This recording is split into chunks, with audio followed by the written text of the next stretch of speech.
अस्सलाम वालेकुम। Economy matters में खुशामदीद। मैं हूं शाहजेब अहमद। सबसे पहले शामिल करेंगे टॉप स्टोरीज। IMF के दौरे पाकिस्तान से कबल अहम पेशरफ्त। UAE ने पाकिस्तान का $2 अरब का कर्ज 2 माह के लिए रोल ओवर कर दिया। वजारत खजाना हुकाम के मुताबिक IMF प्रोग्राम के तहत फाइनेंसिंग के इंतजामात मुकम्मल कर लिए गए। जनवरी में 3,881 नई कंपनियों की रजिस्ट्रेशन। 82 कंपनियों में गैर मुल्की सरमायाकारी शामिल। IT और ई-कॉमर्स की सबसे ज्यादा 729 नई कंपनियां रजिस्टर्ड करवाई गईं। और बिजनेस कम्युनिटी को सरकारी महकमों की मुदाखलत से बचाने के लिए तजावीज तैयार। सेल्स टैक्स निजाम मुकम्मल डिजिटल करने का फैसला। FBR, NAB, FIA की मुदाखलत महदूद करने की सिफारिश। गैर मुल्की सरमायाकारों को गिरफ्तारी से तहफ़्फ़ुज़ देने की तजवीज़।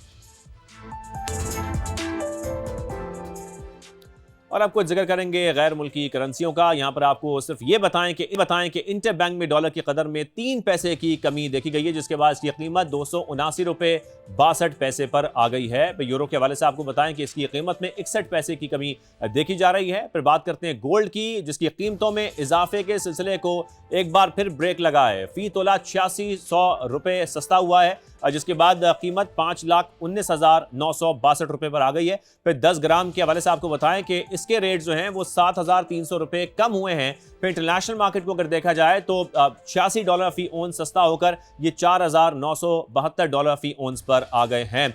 अब आगे बढ़ते हैं, आज के मौजू की बात करते हैं। आज के प्रोग्राम में हम जिक्र करेंगे 11 साल से बंद पड़ी पाकिस्तान स्टील मिल्स का। उम्मीदें जागने लगी हैं, तवक्कुआत अब बढ़ने लगी हैं। क्यों? क्योंकि हुकूमत ने स्टील मिल्स की बहाली का अब बाकायदा ऐलान किया है, प्लान भी पेश किया है। 3 से 4 साल में प्रोडक्शन को डबल करने का दावा किया जा रहा है। लेकिन सवाल यहां पर यह पैदा होता है कि वो क्या वजूहात थी जिसकी बिना पर पाकिस्तान का सबसे कीमती असासा इतने साल बंद रहा, और अब ऐसा क्या नजर आया कि इसकी बहाली का प्लान बन रहा है। अब देखना यह होगा कि क्या हुकूमत अपने मंसूबे में कामयाब होगी या नहीं होगी, या फिर यह एक ख्वाब ही रह जाएगा। अब मुमताज सनतकार आरिफ हबीब ये कहते हैं कि स्टील मिल्स की बहाली मुश्किल है, निचकारी ही इसका हल है। लेकिन माजी में भी हमने देखा कि निचकारी होते होते रह गई। जो फैसला था उसको रिवर्स कर दिया गया था सुप्रीम कोर्ट की जानिब से। इस पर आज हमारे साथ मौजूद होंगे पाकिस्तान स्टील प्रोड्यूसर्स एसोसिएशन के patron in chief Abbas Akbar Ali साहब और Pakistan steel stake holders group के कन्वीनर ममरेज खान साहब। लेकिन उससे पहले आपको दिखाते हैं कि वजीर आजम के मुआवन खुसूसी हारून अख्तर खान स्टील मिल्स पर और इसकी बहाली पर क्या कहते हैं। जब मैं आया था तो ये कैबिनेट का एक फैसला था कि ये स्क्रैप में बेच दो इसको। प्राइम मिनिस्टर ने उसको उठाया है और इस वक्त हमारे पास 5 पार्टीज हैं जो उसको रिस्ट्रक्चर, रिफर्बिश और रिहेबिलिटेट करने के लिए तैयार हैं। इस वक्त हमारी बड़ी सीरियस नेगोशिएशंस रशियन 2 पार्टीज के साथ चल रही हैं और हमारे पास पूरा एक प्लान है, 3 फेज़ का प्लान है। पहले फेज़ में हम जो यूनिट्स हैं जो बिलेट लेके आगे री रोल करती हैं और HRC बनाती हैं, उसको स्टार्ट कर लेंगे इंशाल्लाह। 12 से 24 महीने के अंदर अंदर कैश फ्लो शुरू हो जाएगा। सेकंड फेज़ में हम रिहेबिलिटेट करेंगे फर्नेस को, जो आपकी कैपेसिटी इंटीग्रेटेड यूनिट बना देगी, 1.5 मिलियन टन पर ईयर पे कर देगी। और थर्ड फेज़ में इंशाल्लाह 3-4 साल के अंदर हम ये कैपेसिटी 3 मिलियन टन पे लेके चले जाएंगे और इंशाल्लाह ताला ये प्राइम मिनिस्टर से हम इसका इफ्तिताह कराएंगे। ये तो आपने सुना, लेकिन पाकिस्तान स्टील मिल्स के अरूजो जवाल की कहानी क्या है, ये देखते हैं सैयद रिजवान आलम की रिपोर्ट में। रिकॉर्ड तोड़ करप्शन, हुकूमतों की अदम तौजी, बरवक्त फैसला साजी का फुकदान, माफियाज की मिली भगत और सियासी भर्तियों का नाकाबिले बर्दाश्त बोझ, ये वो अनासिर हैं जिसने स्टील मिल जैसे काबिल फ़ख्र मंसूबे को दिवालिया कर दिया। बिलाशुबा पाकिस्तान का सबसे बड़ा सनती कॉम्प्लेक्स 19,000 एकड़ से जायद रकबे पर कायम पाकिस्तान स्टील मिल्स बाकायदा पैदावार का आगाज 1984 में हुआ। मुख्तलिफ नशीबो फराज से गुजरते हुए मुशर्रफ दौर तक स्टील मिल्स एक मुनाफा बख्श इदारा रहा। FIA की एक रिपोर्ट ये बताती है कि 10 साल में स्टील मिल से 20 अरब रुपए मालियत का खाम माल और स्क्रैप चोरी किया जा चुका है। स्टील मिल्स को बचाने के लिए हुकूमत को इसकी निजकारी का ख्याल आया, जो कर भी दी गई। ताहम 2006 में स्टील मिल्स की निजकारी को सुप्रीम कोर्ट ने रिवर्स कर दिया। 2015 में सुई सिदरन ने गैस कनेक्शन मुनक़ता करके स्टील मिल्स के ताबूत में आखिरी कील ठोक दी, जिसके बाद से आज तक स्टील मिल बंद पड़ी है। 2 साल कबल हुकूमत ने स्टील मिल को निजकारी की फहरिस्त से निकाल कर इसकी बहाली का फैसला किया। प्राइवेटाइजेशन में नहीं है वो, बिकॉज उसके अंदर जो मेन एसेट है वो तो ज़मीन का है, उसके ऊपर काम मेरे ख्याल में अच्छा हो रहा है। और अगर उस लैंड को इंडस्ट्रियल जोन में हम कन्वर्ट कर सकते हैं, तो I think it will be very good for the industrial development of the country. Arif Habib steel mills की बहाली को मुश्किल टास्क करार देते हैं। उनका कहना है कि पीआईए की तर्ज पर स्टील मिल्स की निजकारी एक काबिल अमल हल है। बहाल करना तो बस की बात नहीं है हुकूमत की कि उसको बहाल कर सके। जितने भी अटेम्प्ट हुए हैं तो उसमें पैसे ज़ाय हुए हैं। अभी सारी टेक्नोलॉजी भी चेंज हो गई है और उसके लिए कोई बहुत ज़्यादा ज़मीन की ज़रूरत भी नहीं है। कम ज़मीन पे उसकी अच्छी मॉडर्न जो है वो स्टील मिल डेवलप हो सकता है। पाकिस्तान हर साल $3.5 अरब की स्टील मसनूआत दरामद करता है। स्टील मिल चलने की सूरत में ये कीमती ज़र मुबादला बचाया जा सकता है। कैमरामैन अकबर अली के साथ सैयद रिजवान आलम, समा, कराची। ये रिपोर्ट आपने देखी। हमारे मेहमान भी हमारे साथ हैं, अब्बास अकबर साहब हमें ज्वाइन कर चुके हैं। अब्बास साहब बहुत शुक्रिया। अब्बास साहब, आरिफ हबीब साहब तो क्लियरली कह रहे हैं कि हुकूमत की बस की बात नहीं है। हुकूमत ने जो प्लान तैयार किया है उसमें हम अगर बात करें तो रूसी कंपनियों समेत 5 बड़े सरमायाकार हैं जो उसमें शामिल हैं। पीआई की निजकारी अभी हमने रिसेंटली देखी है जो बड़ी कामयाबी से हुई है, लेकिन क्या पाकिस्तान स्टील मिल्स की जो बहाली है वो वाकई मुमकिन आपको दिखाई दे रही है? देखिए, बहाली जो है स्टील मिल की वो बहुत मुश्किल है। सब कुछ हो सकता है या नीयत साफ हो, मगर हुकूमत के इदारे में रहकर वो बहुत मुश्किल होगा। डिसीजन मेकिंग सही नहीं होगी, स्लो होगी। लिहाजा क्या नाम है, बहाल करना स्टील मिल को एक बहुत बड़ा मंसूबा चाहिए और बड़ी जिद्दोजहद चाहिए और इसके अंदर में बहुत सारा पैसा भी लगेगा। जब तक इसको क्या नाम है बहाल करेंगे और फिर निजकारी करने की बात करेंगे तो वो कोई लोग शायद लेना भी ना पसंद करें। बहाल ये है कि इनको इस तरीके से एज इज वेर इज इनको बेच देना चाहिए, प्राइवेटाइजेशन कर देना चाहिए, चाहे चाइनीज़ हो, रशियन हो या पाकिस्तानी ग्रुप हो, जिसको भी चाहिए ये इनको निजकारी अभी कर लेनी चाहिए। जिसके अंदर में जो प्रॉब्लम है वो ज़मीन का प्रॉब्लम है। ज़मीन के लिए मैं 3 क्या नाम है इसमें शिक डालना चाहता हूँ। किसी को भी प्राइवेटाइज करें तो इसकी ये कंडीशंस जो है कि ये ज़मीन कभी बिकेगी नहीं, ये ज़मीन कभी पावर ऑफ अटॉर्नी में चलाई नहीं जाएगी और ये ज़मीन किसी और मकसद के लिए सिवाय स्टील मेकिंग और एलाइड स्टील इंडस्ट्रीज़ को लगाने के अलावा और कोई इस्तेमाल नहीं कर सकता ये ज़मीन। अगर ये 3 शिक डाल दें तो फिर जेन्युइन क्या नाम है जो है लोग आ जाएंगे। अभी हर आदमी की नज़र होती है स्टील मिल की ज़मीन पे और ज़मीन के दाम बहुत बढ़ गए हैं। मेरे हिसाब से ज़मीन के दाम should be just 1 rupee, because जब वो बिकेगी नहीं, ट्रांसफ़र नहीं होगी। सही। अच्छा मेरा तो सही है। अच्छा, ये आपका ख्याल है? अच्छा, यहाँ पर एक कंपटीशन जो हमारा कमीशन है उसकी एक रिपोर्ट भी है जिसमें ये बाकायदा तौर पर सामने आया कि 2 बड़ी प्राइवेट कंपनियों पर 1.5 अरब का उनको जुर्माना किया गया है। और ये जुर्माना क्यों किया गया है? ये प्राइस फिक्सिंग की वजह से किया गया है अब्बास साहब, जिसको हम मोनोपोली भी कहा जा सकता है। तो आपको लगता है कि जो यूनिट्स हैं वो नहीं चाहते कि स्टील मिल्स की बहाली हो? आप इससे इत्तेफाक करते हैं? नहीं, देखिए ऐसी कोई बात नहीं है। ये जो 2 इंस्टीट्यूट्स हैं, आयशा स्टील और इंटरनेशनल स्टील्स, ये पब्लिक लिमिटेड कंपनीज हैं, प्रोफेशनली मैनेज्ड है और ये क्या नाम है जो है प्राइस फिक्सिंग इस मार्केट के अंदर में हो नहीं सकती है जब इंपोर्ट्स ऑफ सीआर और एचआर अलाउड है। सीआर कोई भी आदमी इंपोर्ट कर सकता है, एचआर भी कोई इंपोर्ट कर सकता है। लिहाजा ये कंपटीशन कमीशन ऑफ पाकिस्तान ने किस बुनियाद पर इनको क्या नाम है मोनोपोली करार दिया है वो क्या नाम है देखने की चीज़ है।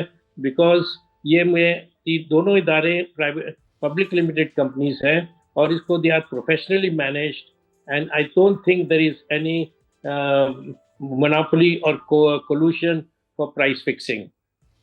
It is a free market because imports are also allowed. Cold rolled steel sheets जो बना रही है, they are allowed to be imported. HR coils, they are allowed to be imported. So लिहाजा क्या नाम है जो है स्टील मिल का जो मसला है, मैं ये कहूँगा कि अगर बहाल करे भी तो Pakistan government should not give any sovereign guarantees, should not give any guarantees to any foreign entity, क्योंकि ये क्या नाम है जो है the people who are taking it privatisation के अंदर में उनके ऊपर होगा कि वो सरमाया लगाए, फॉरेन या लोकल, और इसको बहाल करे और इसको सही तरीके से चलाए। लेकिन आपके ख्याल में इसको प्राइवेटाइज कर देना चाहिए? अच्छा, क्योंकि आप इंपोर्ट्स की बात कर रहे हैं, पाकिस्तान अगर देखा जाए हर साल तकरीबन 3.5 अरब डॉलर की जो है वो इंपोर्ट करता है, स्टील मसनूआत की दरामद करता है। आपको लगता है कि ये दरामद ही ठीक है, या हम बहाल इसको कर देंगे तो हम ज्यादा फायदा उठा सकते हैं? नहीं, देखिए, इसके अंदर में मसला ये है कि आप अगर बेसिक स्टील बना के और उससे HR कॉइल्स बनाएंगे, HR कॉइल्स जो है वो पाकिस्तान में बनती नहीं है। अगर basic steel making blast furnace से और क्या नाम है थिन स्लिप कास्टर से और वो HR की कॉइल बना ले तो पाकिस्तान के अंदर में बहुत ज़्यादा ये है। मगर इनका जो रिकॉर्ड है ये है कि जी पहले 15 महीने में या 2 साल में इसको बहाल करेंगे, सिर्फ क्या नाम है इंपोर्ट करके, HR इंपोर्ट करके और CR बनाने के लिए। तो इसमें तो क्या नाम है जो है पहला ही स्टेप इन्होंने सही नहीं लिया है। पहला ही स्टेप होना चाहिए इस new investment into an HR mill, hot rolled strip mill. तो HR स्ट्रिप मिल होगी तो वो बहुत सारी पाइप मिल्स हैं, बहुत सारी क्या नाम है मोटर कार फैक्ट्रीज है, उनको ये क्या नाम है खाम माल मिल जाएगा। सही। अच्छा, अब क्योंकि अगर हम थोड़ा सा कंपैरिजन भी करें ना, अब तो अब्बास साहब, जैसे कि आलमी सतह पर अगर देखा जाए तो अब स्टील मिल्स को चलाना एक मुनाफा बख्श नहीं समझा जा रहा। यूरोपीय ममालिक की मिसाल हमारे पास है, भारत की मारूफ एक टाटा स्टील है, उसको भी मुश्किलात का सामना है। ऐसे में स्टील मिल्स की बहाली पर इतने अखराजात आपको लगता है जब किए जाएंगे, क्योंकि ज़ाहिर है हुकूमत ने प्लान तो बना लिया है, वो सूदमंद साबित होंगे आने वाले वक्त में? नहीं, देखिए, वो अगर प्राइवेट इन्वेस्टमेंट है तो वो जाने और उनका काम जाने। सही, ठीक है, बहाल कर लें, but with private investment, foreign या local. The government should not have any hand in allocating our nation's resources, very precious foreign exchange resources to बहाल करने के लिए पाकिस्तान स्टील को। अगर रशिया क्या नाम है लेना चाहती है तो रशिया ले ले और खुद अपना इन्वेस्टमेंट करें, खुद अपनी मशीनरी लाएं, and should operate like private investment, और प्राइवेट क्या नाम है वो मिल चला सकते हैं, उसमें कोई रुकावट नहीं होनी चाहिए। उसमें कोई रुकावट नहीं होनी चाहिए। अब्बास अकबर अली साहब, आपने हमें शो में ज्वाइन किया, बहुत शुक्रिया, और इस हवाले से आप हमसे तफसीलन बात भी कर देने का आपका बहुत शुक्रिया। अभी ब्रेक शामिल करते हैं, ब्रेक आप वापस आते हैं, इस गुफ्तगू को आगे बढ़ाते हैं।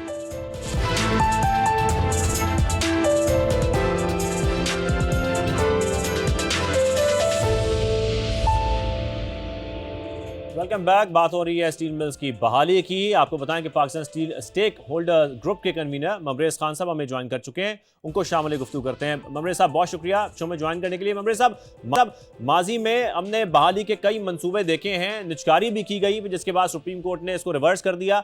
हुकूमत का ये बहाली का प्लान आपको किस हद तक कामयाब होता दिखाई दे रहा है, या फिर ऑप्शन यही बेहतर है कि प्राइवेटाइज कर दिया जाए? बहुत शुक्रिया जी समर टीवी का। सुप्रीम कोर्ट ने नजकारी का मामला रिवर्ट नहीं किया था, उन्होंने नजकारी को नहीं रोका था, उन्होंने गैर शफाफियत की वजह से शेयर परचेज एग्रीमेंट और लेटर ऑफ इंटेंट जो है वो कैंसिल किया था। बिल्कुल। स्टील मिल जो है ये एक मुनाफा कमाने वाला अदारा था 2008 तक, और ये जो 2008 से लेकर आज 2026 में ये जो steel mill factory leading to losses किसी ने इन्वेस्टिगेट नहीं किया। अगर ये करें तो इसकी सारी जिम्मेदारी वजारत सनअत और पैदावार पे है, जिन्होंने मनपसंद बंदे मुकर्रर किए स्टील मिल के बोर्ड ऑफ डायरेक्टर में और इंतजामिया में, और कभी उनका परफॉर्मेंस ऑडिट नहीं किया कि उनकी कारकर्दगी की जो कीमत पाकिस्तान स्टील मिल कौमी मईशत को और कौमी खजाने को अदा करनी पड़ी।